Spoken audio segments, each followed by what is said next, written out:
So everybody's all worried about the shipping costs now that the crisis is going on in the Red Sea and ships are being attacked. And why don't we just take a little tour around some things? I want to just leave that up for a second because these are the shipping lanes. It's not really going to affect anything. Here's what people are saying. We've got this guy right here. How soaring shipping costs raise prices around the world. Well, this is from the IMF. They're always trying to scare everybody. This guy, shipping boss, says ongoing Red Sea disruption could have significant consequences for global growth. Yeah, well, of course he says that. He's a shipping boss. He doesn't want to see his prices go up. And significant consequences, maybe statistically, but no, they're not going to be. You'll see why in a second. Here we go. U.S.-owned container vessel struck by an anti-ship ballistic missile. That's a problem, of course, but let's look at what the real costs are. First of all, let's go back to this map for a second.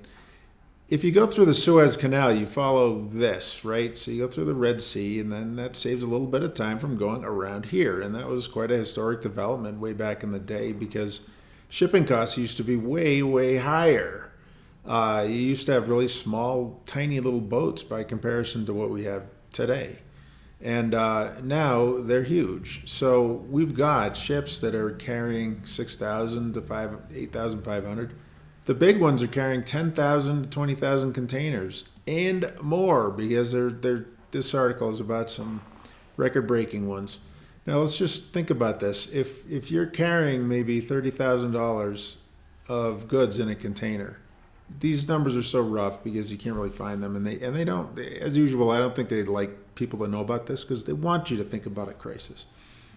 But if you've got 20,000 containers with $30,000, that's $600 million worth of stuff in one ship. Okay, maybe if it's a smaller one, it's $300 million.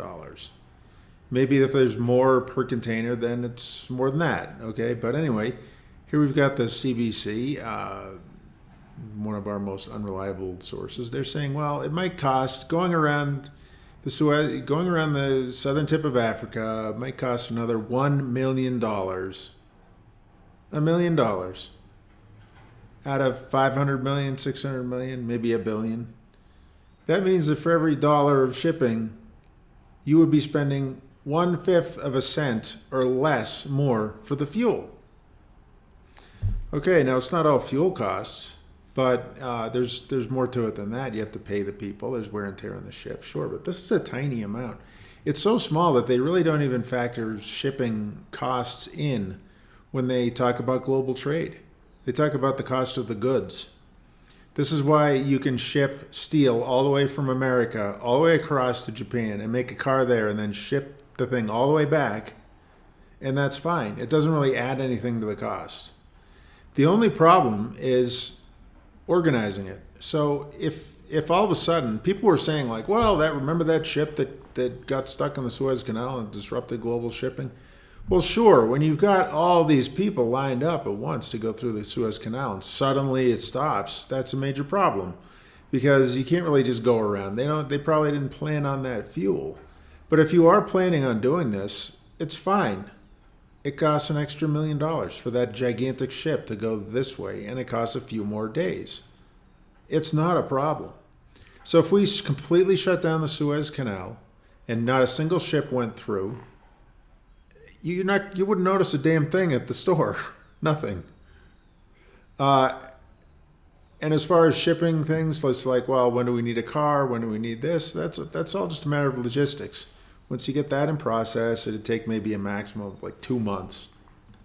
We're going to be fine. Let's go to a little bit more, probably a reliable source here.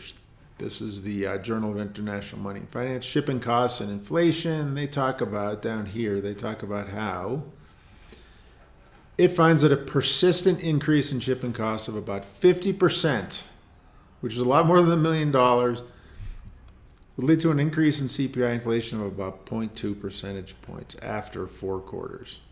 Okay, this is not significant, and this is, I think, back when they were. This article is a little older. That's when we had the big, I would say, largely manufactured logistics problems during the pandemic. So let's just look back at this again. We're going to be fine. Okay. It costs a little bit less money to go through the Suez Canal. A little tiny, tiny, tiny little bit. So they'd rather go that way than go around the Horn of Africa. But as long as you've got that planned in, it's really just not a big deal. You can go from China. You can see it takes a little bit longer. Not that much, not these days. That was a big deal when we had schooners and we had tiny little boats that went all the way to Asia to get spices, and the spices cost like $1 million an ounce when they got back and stuff like that. It's not that way anymore. It's not going to be a problem. Don't worry.